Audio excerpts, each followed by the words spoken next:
many of our urban centers today is to look at how badly we've neglected the importance of urban planning. In Season 8 of Dayaw, we visit the old urban centers of Luzon to see how our ancestors maintained a sense of order. One that created spaces for communities, their economic and cultural activities, their daily lives. Indeed, the entire fabric of a solid, united community. This is Season 8 of Dayaw. Halina't dumayo, doon po sa amin.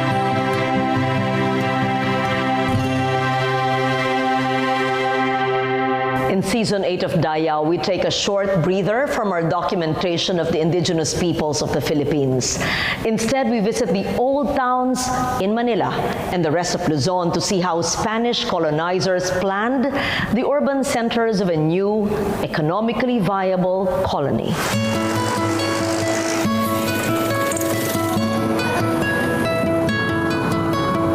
Urban planning is neither a modern issue nor science. Our oldest cities were built following a specific plan, one that was enforced in all the colonies of Spain from the Pacific to the Americas.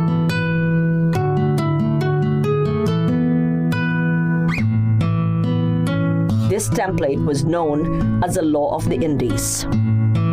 The Law of the Indies was a framework for relations with the locals as well as a basis for the physical development of towns and cities, which is based on a grid focused on a central open space, which is the plaza.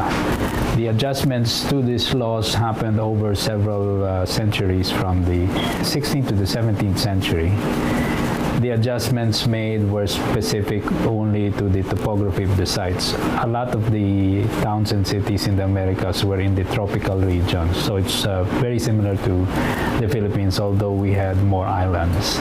So the pattern used in American towns, in Mexico, in Peru, in Venezuela, are very similar to the patterns used in the Philippines. All of the major towns and cities in the Philippines use the pattern of the grid or the quadricula and the open spaces, which are the plazas. So any town that has a plaza and the grid of streets in a checkerboard pattern is from the Spanish colonial era. And a lot of our towns and cities still have the central plaza and the open space plus the grid system of streets. The prime examples are, of course, Intramuros in Manila and Vigan in the north. As an instrument of colonization and as a way of visually aligning new colonies into a homogeneous Hispanic identity, the Law of the Indies says much about the strategies of Spain in imposing its ordered view of the world upon its colonies.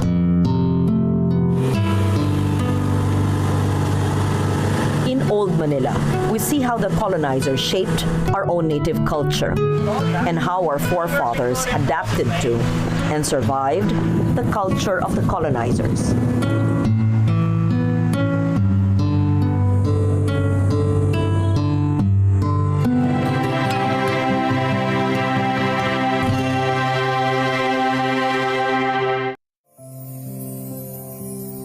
Huwag kang matakot sapagkat iniligtas kita. Tinawag kita sa iyong pangalan. Ikaw ay akin. O mahal naming Panginoon, sa panahong ito na aming ginugunita ang iyong pagpapakasakit, kami naway maging karapat-dapat sa pangako ninyong kaligtasan. Sa aming taimtim na pagdiriwang ng Semana Santa, mahanap sana namin ang tunay na kahulugan ng kapayapaan at kapanatagan na tanging ikaw lamang ang kayang magbigay. Turuan mo po kaming manalig at manampalataya bilang isang bayan sa ilalim ng iyong walang hanggang pagkalinga. Amen.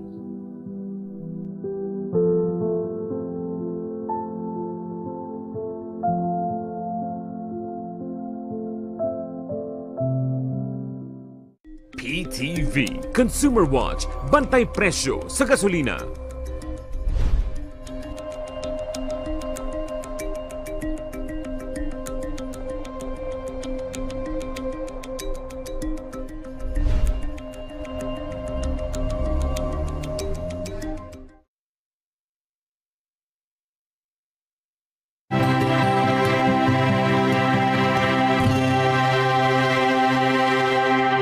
For many of us, Intramuros evokes feelings of warm nostalgia. We see it as a symbol of an elegant Hispanic past. But Intramuros was, first and foremost, a manifestation of a colonial power.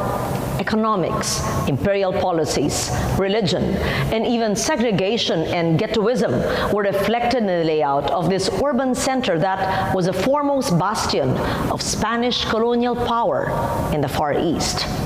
Paulo Alcazaren ticks off the most vital areas in what the Spanish monarchs called the noble and ever-loyal city.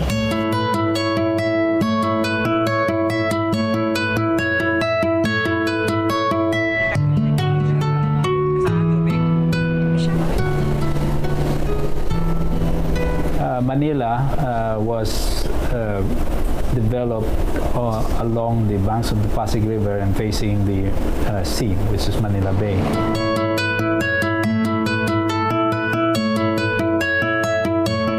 The original palisades of the Datus were taken over by the Spanish, and a grid of streets were laid out. So Intramuros is five-sided area of about approximately 60 hectares.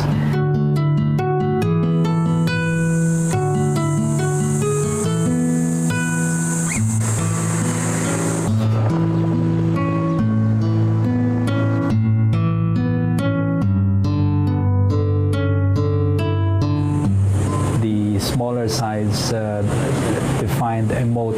So essentially Intramuros was an island connected to the rest of the surrounding area by bridges across the moats.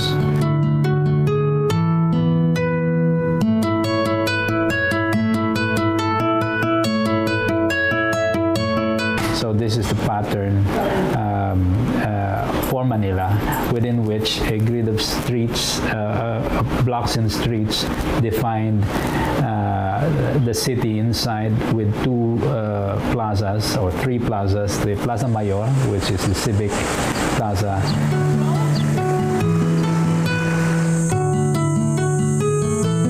the Plaza Militar inside Fort Santiago,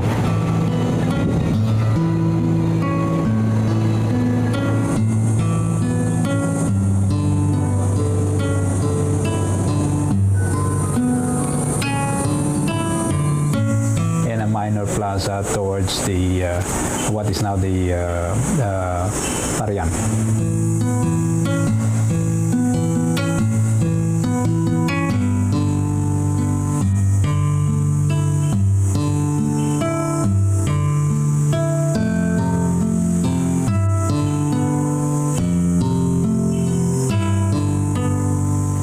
Of course, the major area to visit is Intramuros as a whole, which is defined by its walls and the grid of streets and open spaces inside.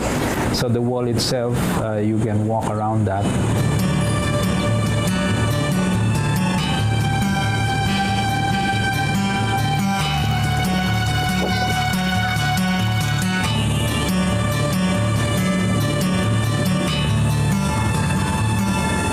Central open space, or the center of the city, is Plaza Roma,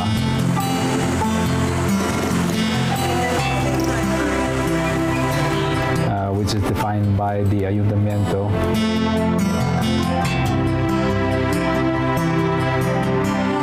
The Palacio del Gobernador, and the Manila Cathedral. Fort Santiago, which is the fort that guarded the walled city.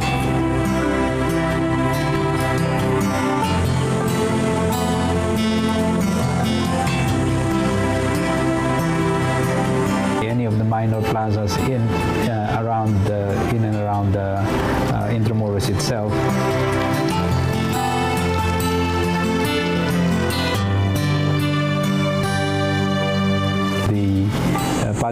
Intramuros, and if you walk all around Intramuros, you will see how it and still is isolated from the rest of the city.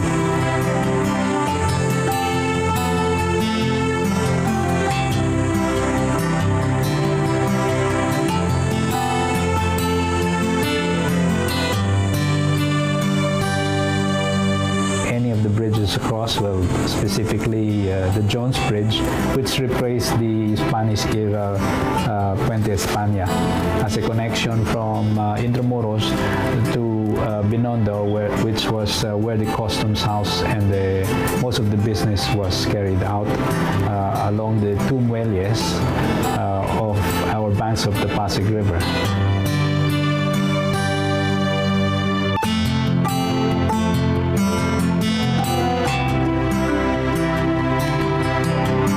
Manila Bay and the Pasig River were vital to the growth of the city.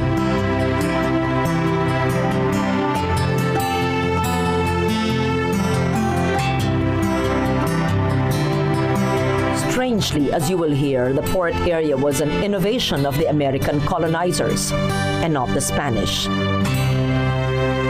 Most of the ships would dock in Manila Bay, and the goods were loaded into lighters or cascos and brought to the two muelles, where they were offloaded into the warehouses in Binondo or elsewhere, which would be the Chinatown today. Again, the places of interest would be the plazas, Plaza Santa Cruz, Plaza Binondo, or which is now Lorenzo Ruiz, originally Calderon de la Barca.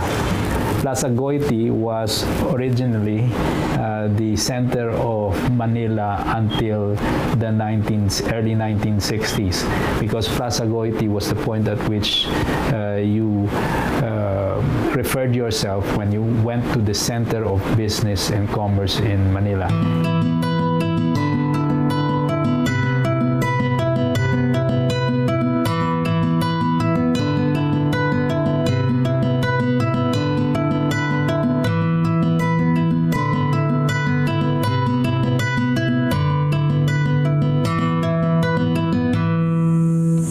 If Intramuros was a bastion of imperial power, then the Arrabales, or suburbs, were the reflections of a more gentrified way of life.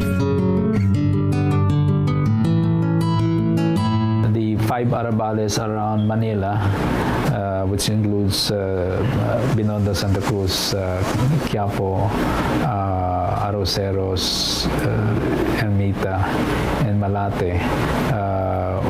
These were where the summer houses were, or where Hermitage, like for Ermita, was set up. Eventually, this was filled up with structures and houses. After the Spanish, it was the American colonizers who further shaped the city beyond the boundaries of the stone walls of Intramuros.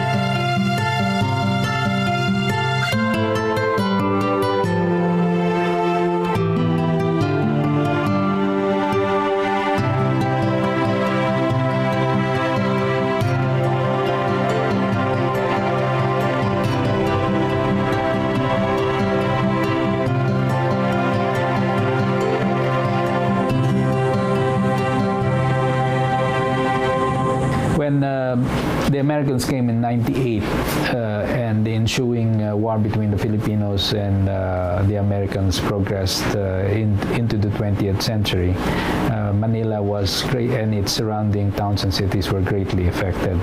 So the American authorities thought it best to replan the whole city, and they brought in Daniel Burnham in late 1904. He created a master plan for Manila in 1905, which had a connection to the port city of Sangli, because Sangli was where the American Navy was based. The American Army was based in Fort Santiago. model for Burnham's Manila is actually Washington, D.C. The open space that Burnham found in the Luneta Park was turned by him into a civic center. So the civic center was to house all of the structures of government, just like Washington, D.C. with the Capitol, the National Mall, and the offices of government. The same pattern was used by Burnham in his plan for Manila, with the old Luneta turned into civic space and modern Manila expanding in about 5 sections all around that center. He conserved Intramuros as part of the heritage, and each of the 5 quadrants, 5 sections of the city was to be developed in a density that extended the original grid of Intramuros into a more modern grid, which is in the pattern of the City Beautiful.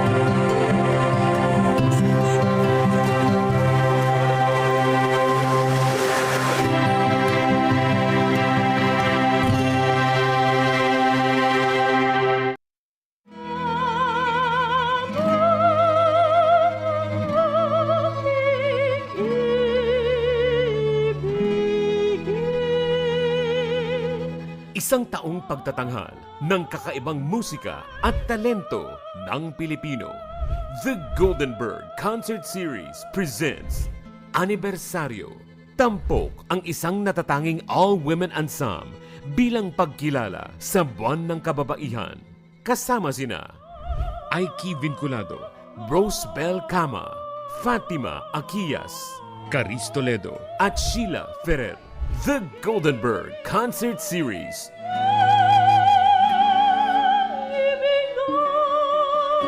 Dito lang sa inyong People's Television.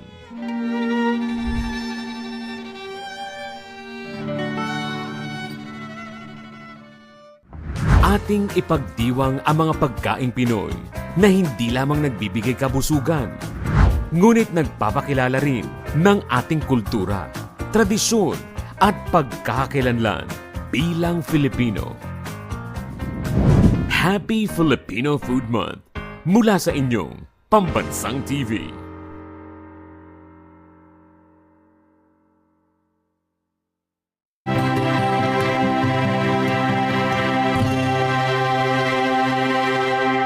We now see Manila as a city that grew under specific visions of the Spanish and American colonizers. The city is not just a physical space, but a map of imperial visions, all without a doubt well-meaning and progressive, for their time at least.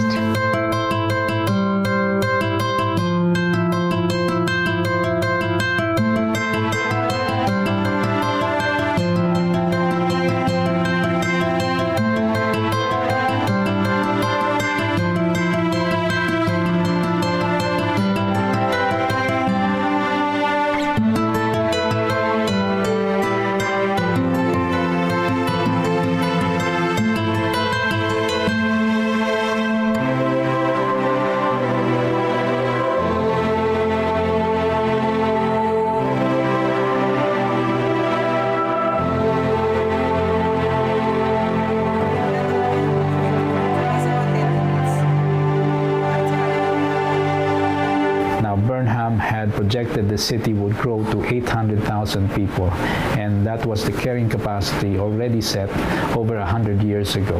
The streets and the street system that you see today are remnants of what originally was intended. It was never fully built out, and this street system for vehicular traffic was supported by a tranvia system that was expanded under the Americans. It was started in the Spanish period, in the late Spanish period, a franchise originally originally given to the Zobels, but taken over in the American period by a New York-based company.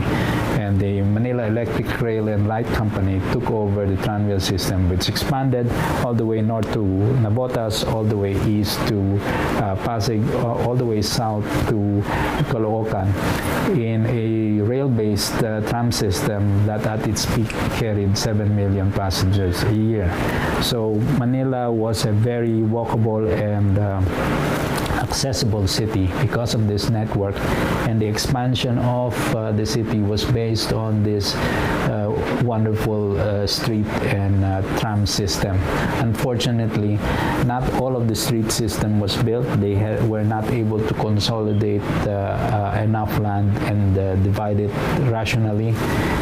The tram system eventually gave way to jeepneys and informal systems of transport. And so what happened after about 4 decades was the Philippine government, already under the Commonwealth, decided to move the city in anticipation of the Declaration of Independence to Quezon City.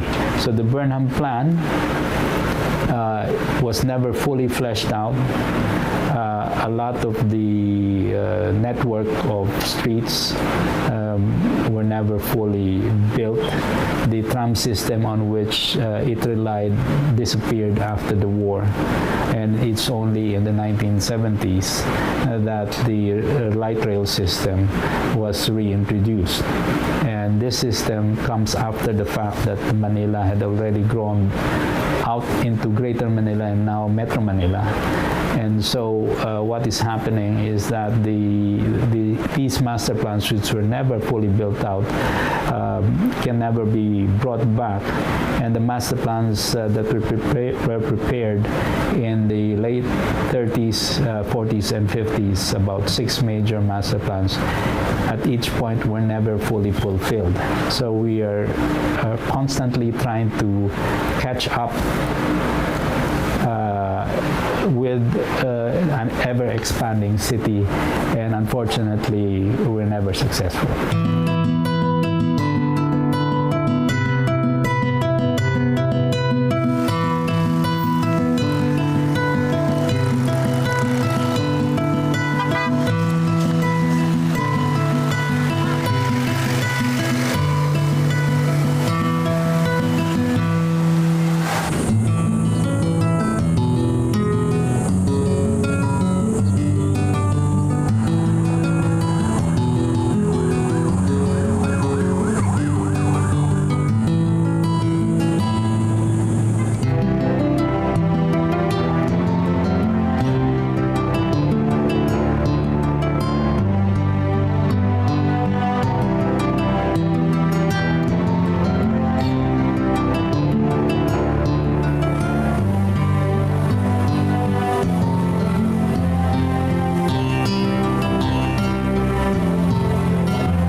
Now more than ever, the experiences and lessons of the past may yet yield important clues for the future. Surely our city planners must take all these into consideration as they formulate new ways of furthering Dayaw, our knowledge, our pride.